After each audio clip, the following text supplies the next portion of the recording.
Welcome to today's packed weekend video, which will be on the fast side, yet really extensive, in-depth information. So let's dive right into it, starting with the US dollar.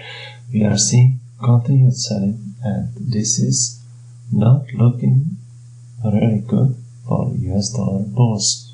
Not at all.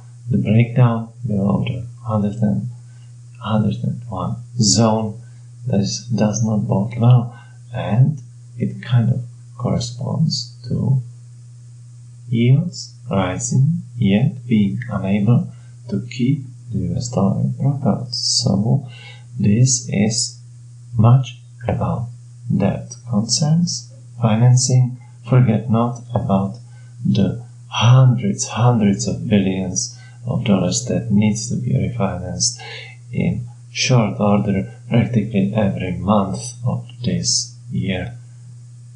And the big beautiful bill, which is front-loading the spending and keeping the benefits deferred into the future. And it kind of shows in the run-up to 10 to 2-year treasury spread. You know, and I have been featuring this over a month ago, that this is trending higher, and it kind of nicely corresponds with already turning positive, not inverted, well before the elections. So here we go with the ever steepening yield curve. How many months, how many quarters before, because this is a worldwide phenomenon, this is not just about United States debt markets. You know how Japanese government bond yields are rising. How many quarters down the road are we going to be facing yield curve control? And what does that mean for gold, silver, and Bitcoin?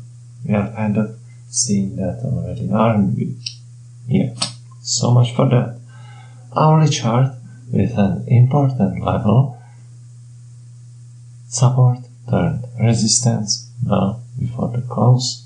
You can see neatly drawn here, and it's one level on the hourly chart. On the 4-hour chart, almost having reached the China relief gap that I had been predicting for clients to happen with the already well before Friday's tweet, it's time to buy stocks. Clients were ready for that, and now we are seeing almost this level retested.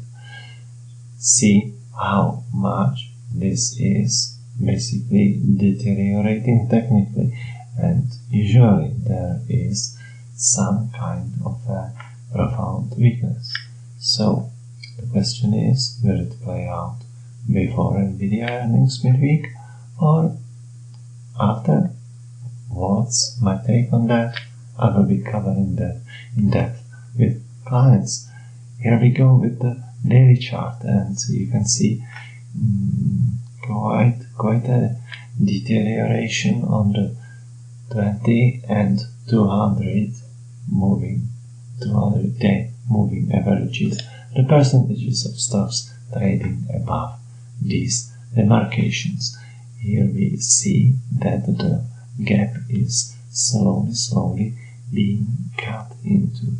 It could go a bit more, and I would not be surprised to see one more push lower if I were to tell you what is my reading of charts in the immediate days ahead telling me.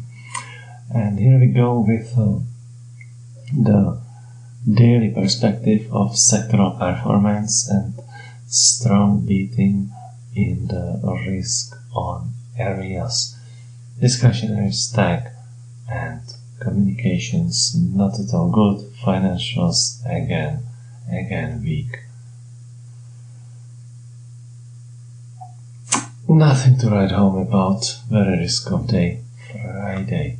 On a 5-day perspective, the picture is looking quite similar. So it clearly shows that after a long winning streak that we had been riding ever since positioning for the 90-day tariff relief being announced, which was another great success code with clients, we are seeing these stocks move for the first week after a long time in a downtrend.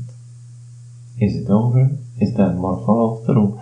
At the beginning of the week, I had already been talking about that, and here is the defining chart midweek and how it's looking thus far now. Note how shallow the pullback is, and if you open Microsoft chart, it's even better. This one had been trading as if there were no tariffs looming on the horizon. Semiconductors had been more beaten down Friday, and the picture there is weaker. So that's a kind of a temporary watch out, and we are seeing it in the relative tech retreat as well. I mean, also as ratios. Financials had pulled back already, and maybe before Nvidia earnings, these could start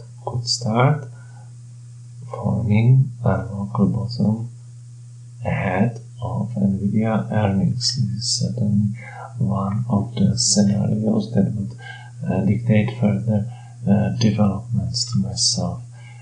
Industrials nicely bucking the weak dollar, which is more of a debt uncertainty, financing and prospects, given basically as well inflation uncertainty. I mean, uncertainty in markets' mind, that's a very different concept from raging inflation on the ground. Yeah, so just distinguish that. Is this the kind of chart you would see heading into a recession? Not really. And there are other signs and other pockets of strength when it comes to sectors and clients know that I have been talking uranium for quite a while, that basically data centers, solar energy, and other parts of the utilities segment. And if I see one level beaten to the upside in natural gas, which had been kind of a little bit slow lately, could have been doing better, that would clear up the picture for the weeks ahead even more so. So for now we are undergoing a correction that still seems kind of undone, and further thoughts are for premium clients, and you can watch the previews every single day when I record a fast video for you. So have a beautiful long weekend.